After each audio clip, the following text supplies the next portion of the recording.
I think this is it. I think this is the year where people are going to wake up a little bit more. At least I hope. If you aren't aware, AI agents are becoming a thing this year, and they're going to be more economically viable than pretty much any single human at doing any single thing on a computer by the end of this year, if not early next year. One thing that we know for sure is they're going to be pretty much the world's best software engineers. Like, there will not be a single human software engineer that outperform these models by the end of this year. We're already testing these models very, very, very rigorously. And the current model internally at OpenAI is number 50 in the world at software engineering. And here's Sam Altman saying that. The progress over the recent scale is quite amazing. Our very first reasoning model was like a top 1 millionth competitive programmer in the world. People thought that was very impressive. It's like, wow, an AI, it's, the millionth best people that do this. That's pretty good. We then had a model that got to like top 10,000. O3, which we talked about publicly in December, is the 175th best competitive programmer in the world. I think our internal benchmark is now around 50, and maybe we'll hit number 1 by the end of this year. So that's like an amazing rate of scale for more compute in this new paradigm, and we don't see any signs of that stopping. So basically, by the end of this year, software is going to be a solved problem. Like, humans will not be able to provide any more value on this front, and an AI will be making all the progress from here, which is an interesting phenomena because previously, if I wanted to use Salesforce, I had to go pay for a Salesforce subscription. Now, all I'll have to do is get my AI agent to like crawl around on the website and learn the functionality. And it probably already knows the functionality. It probably has all the Salesforce data already because OpenAI scraped pretty much all of the internet data. And I'll just say, hey, I want a software like Salesforce. Build me a software like Salesforce. And it'll just spit it out and then throw it up so I can host it locally, and then I can use it for any arbitrary thing I need to use it for. So what that means is I never have to pay for a software tool ever again if I don't want to. And that causes some very interesting emergent phenomena happen in the market and the economy, as you could assume. This doesn't mean software is going extinct. Certain software will continue to exist. All of the tool software will go extinct, but software such as Uber, Airbnb, these network effect type of platforms only become more valuable. Platforms that have communities, platforms that have network effects will shoot up in value, such as Airbnb and Uber, for example. But all of the simple tools where you're just going to use this mechanism that is a tool that you don't need a million other users on the platform for it to be valuable. All you need is yourself. You can build that and run it for basically free without having to pay Salesforce for a subscription. And funny story, I actually went to my doctor like a few weeks ago because I was just going for like a normal checkup. And we started talking about AI. Little did I know, one of his best friends are one of the lead researchers within the AI medical field. And I've actually read his friend's papers. And he was talking about the one that I recently read, which says AI is outperforming doctors that are augmented with AI or just doctors themselves. Let me say that again. AI is outperforming doctors within pretty much any medical diagnostic capabilities, even better than doctors that are using AI and better than doctors that are just using themselves.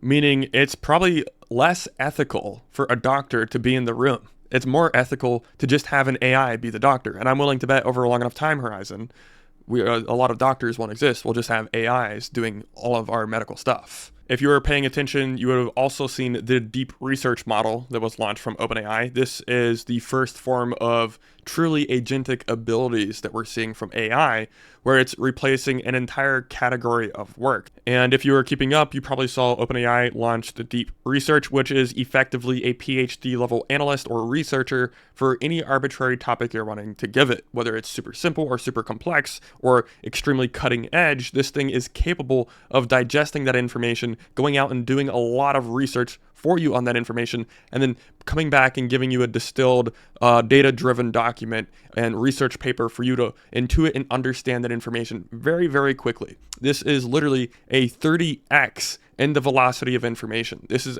a massive shift in the paradigm of gathering information. This is literally like a 6-figure role at a company being replaced.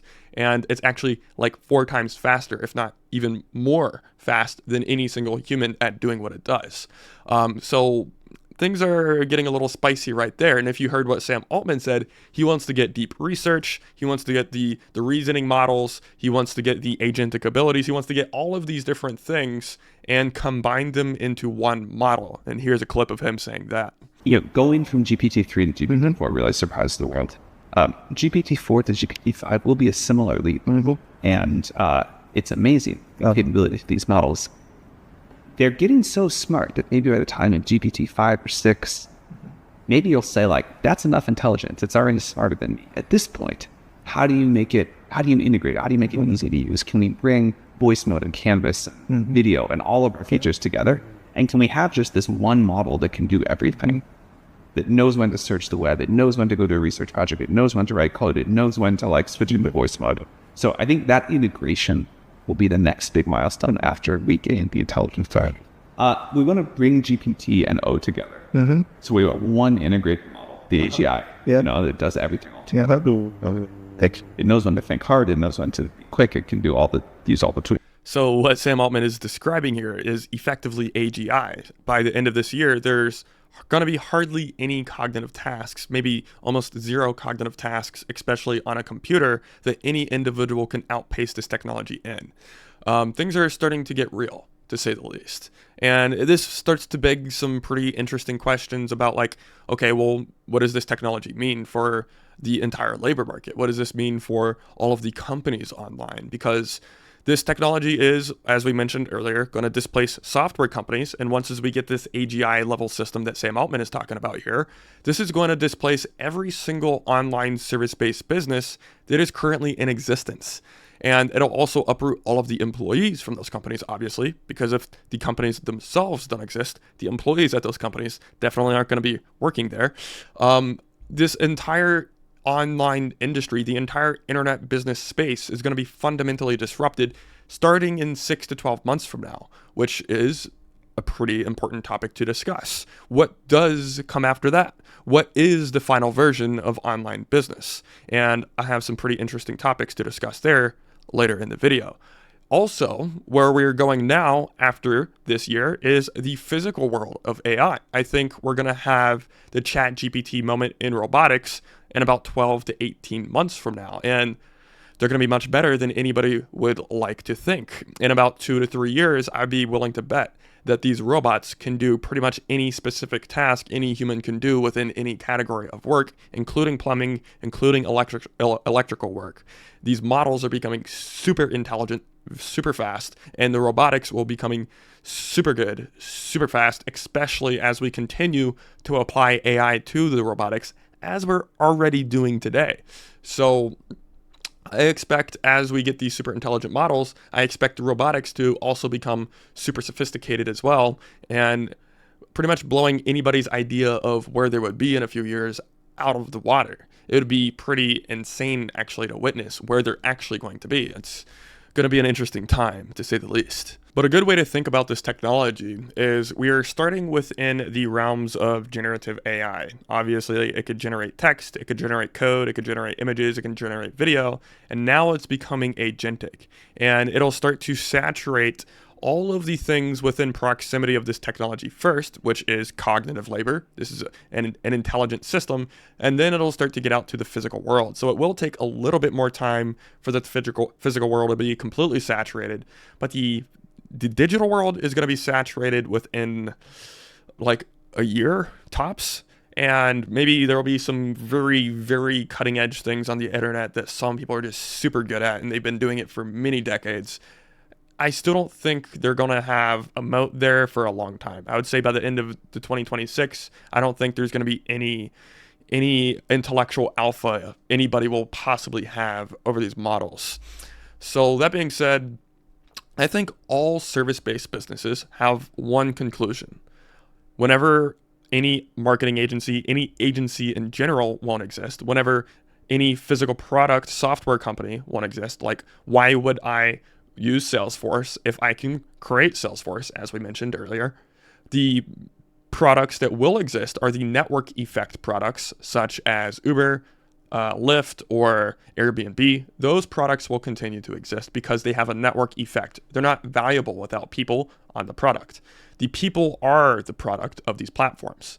So essentially, all service-based businesses, all software as a service will be going extinct, and it'll collapse into community-based business models, community platforms, and just community-based business models in general. And specifically, I'm particularly interested in Web3 community-based business models. That's what I'm personally building.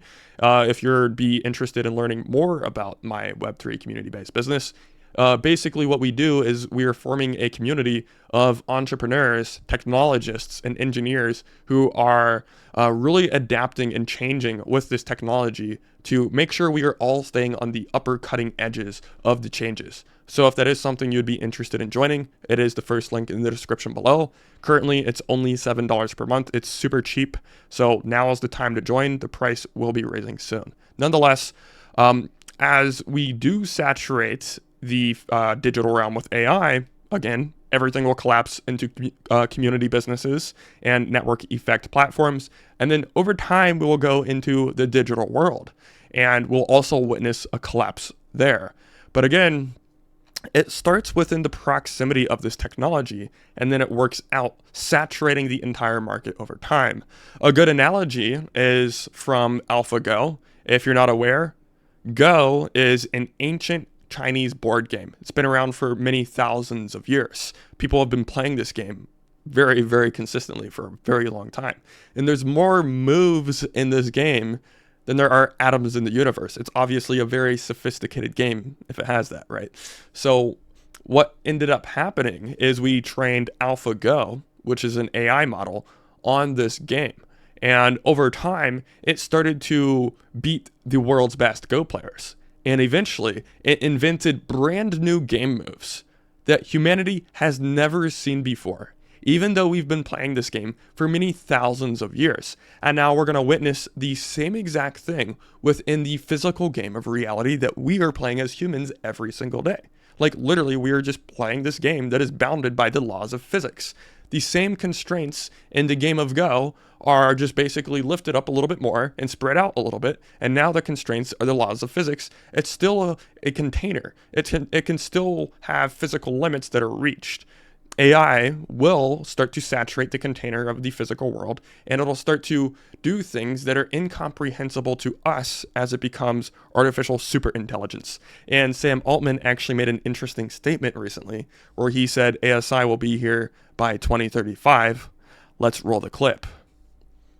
To make a specific prediction, if we talk about the 2025 in total intelligence on Earth, so all of the people, all of the coordination, all of the AI, just the total intellectual capacity on Earth. I would say that in 2035, maybe if the progress chart continues, then a single data center is smarter than the current total intellectual capacity of Earth. Now, in practice, you have to freeze it in time like that, because what's going to happen is we're going to learn all the way along there, and we're all going to individually get more capable. Our companies are going to get more capable, and that thing won't seem that impressive anymore. But if you could compare 2035, one big data center, to 2025, all of Earth. I don't know about you, but that's a pretty profound statement. Like, what is life? No, but seriously, things are changing quite a bit, and it's not clear how things will unfold. All I know is the distribution of resources always fall into hierarchical structures.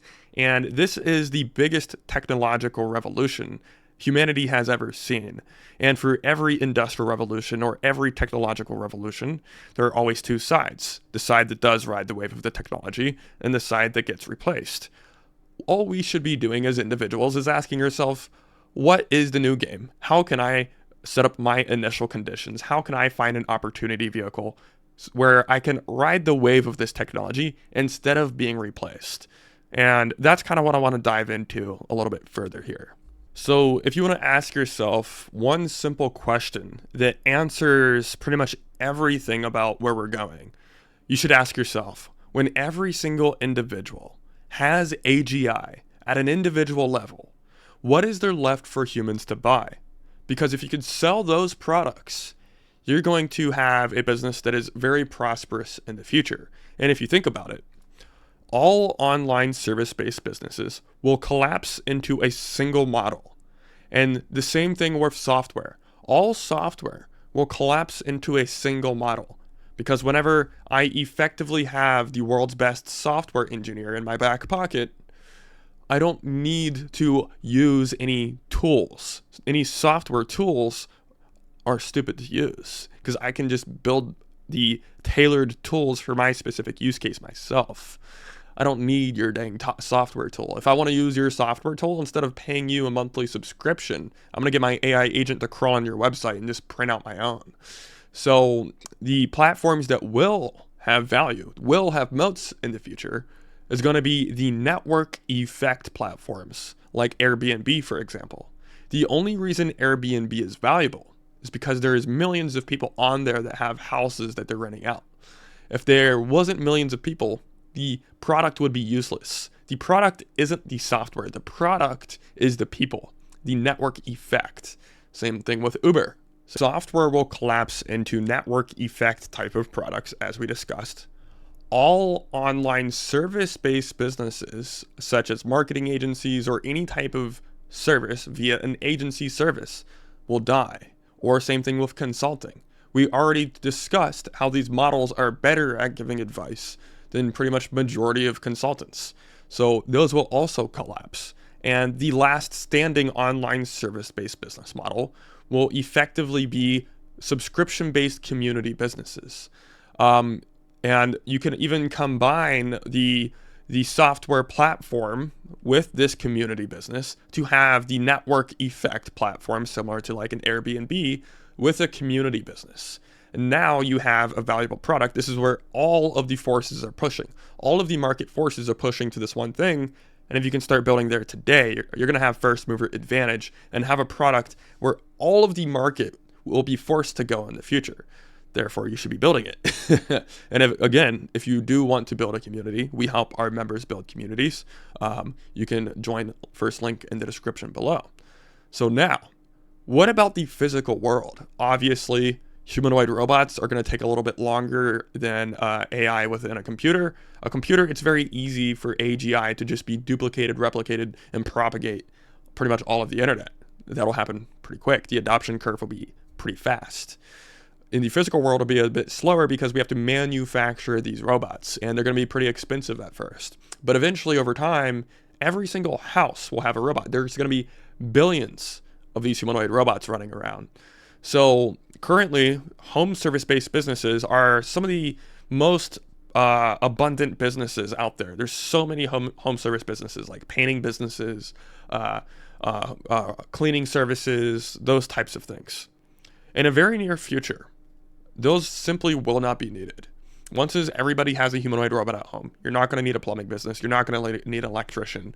All of these businesses that have small amounts of labor arbitrage are going to collapse into a few different types of companies. There will be large labor arbitrage businesses where many humanoid robots need to come fix like a roof, for example. Or there will be manufacturing companies. There will be deep tech companies and things of that nature. Now, I also want to mention owning real estate is huge. Obviously, owning real estate is always good, and it will continue to be good. Now, moving on from here, one thing I hear people saying often is, well, why wouldn't my AI just build a community? Like, why would humans even be building communities when AI can just be building communities? Well, yeah, you're probably not going to be building the community yourself in the long run. You will own the infrastructure that will be building the community. Artificial intelligence is a technology. It is an infrastructure that we will deploy as humans to build other infrastructure or build other technology. So you're absolutely correct. AI is going to be building it, but you're going to own the AI. You're going to seek the rewards or have the benefits. So that question is kind of like weird to me. It's like, oh, well, why would I build a company when the AI can build a company? Well, somebody's going to own the AI that's building it. Nonetheless, what we need to realize is the entire framework of reality, the entire paradigm of living, the entire economy is pivoting. The entire game of entrepreneurship is fundamentally changing. And if we can start playing by the new rules today, have first mover advantage now, we're going to be in some very fantastic positions in the future, which is why I'm making this entire YouTube channel, so I can position myself for that future and also help other people position themselves for that future, just to be completely transparent. So I think this is a question we should be asking ourselves now. And again, the fundamental question that we need to come back to is, when every single human owns AGI at an individual level, what products are left for humans to buy? And if you can sell those products, you're going to have a company that is potentially worth billions of dollars in the future.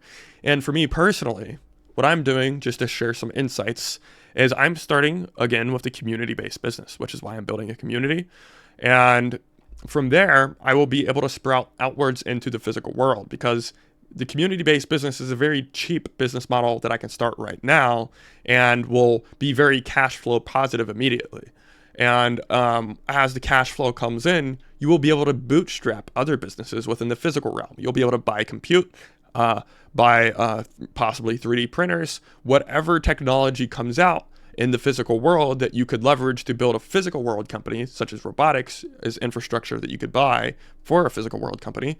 The community-based business model is a point of high leverage. It's low-hanging fruit that we can grab onto right now, seek the rewards, gain some profits, and then deploy that capital into compute, into robotics, into 3D printing, any other places that are going to be very, very large in the foreseeable future. So this is kind of just me sharing the insights that I'm gathering and the game plan that I have. If you find it interesting, obviously do it yourself.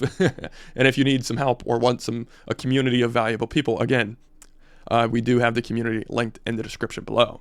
Nonetheless, I don't want to make this video overly long. I just want to share some insights about the market, some insights about the labor economy. I do think the labor economy is going to change more than people expect in a shorter amount of time than people expect. It's going to be interesting, to say the least. But nonetheless, as we see this uprooting of jobs, there's going to be two options for people for at least a little bit. It's going to be rely on UBI or build your own company. And the low-hanging fruit, again, is communities and then pivoting from there. So I recommend starting something sooner than later. Again, this is just my advice. You don't have to necessarily take it. But I do think these changes are coming much faster than anybody would like to think. I do think in the future, I don't know how far out, we will start to figure out some like new jobs. I don't think they're going to look like jobs. They're not going to be like directly economically viable, because we kind of just like consolidated all of the economically viable tasks in the future. Like that's what I was just talking about, like community businesses, network effect platforms, and then all of the physical world companies that I listed earlier. That's going to be pretty much the last of the things that are directly economically viable, because there's only 4 things that causes civilization to grow. That is energy, materials, intelligence, and labor. That's it. And those things are going to be saturated by AI. Everything else that people are going to be doing is going to be like an abstraction off of that. And those people will be making money, but it will not be nearly as much money as the people who are working within those 4 categories. So the people who are working within energy, materials, intelligence, or labor, meaning you're creating technology to harness energy, or you're creating technology to harvest materials, or you're creating technology to manufacture intelligence, or you're creating technology to manufacture labor. If you're doing all of those, you're going to be basically owning half of civilization, or at least a chunk of civilization. If you're doing one of those, you're going to be worth hundreds of billions of dollars potentially, adjusted for the future timelines. If you're doing none of those, you'll still probably be in a better position than you are today. But it's not going to be the best for you. So I recommend starting again with the low hanging fruit of the community business and then trying to get to the point where you're somewhere in manufacturing, somewhere within materials, energy, intelligence, or labor. And at that point, I mean, literally the stars are the limit, because we're entering the space age right now. And I think we're going to see a lot of people colonizing space. Like literally in a few years, Elon's going to be colonizing Mars, which is kind of mind blowing. And in 2 years, we're pulling the moon colony. So we're going to be colonizing the moon and Mars at the same time. And we'll probably by like a decade from now be sending probes to like Proxima Centauri and having like AI walk around over there to help us do whatever the hell we want to do, which is basically colonizing space. So things are very exciting. I'm super optimistic for the future, but at the same time, I think this is a serious time to hunker down, lock in, and get to the grind. And yeah, that's pretty much it. I'm going to end the video here. If you want, or if you have any questions, join my community. You can ask me directly. We have weekly calls in the community where we hop on basically Zoom calls and have deep discussions about what is happening. You can have one-on-one conversations with me about this stuff. If you have any questions or you're looking for any advice, I recommend joining the community. And yeah, I'll see you in the next one.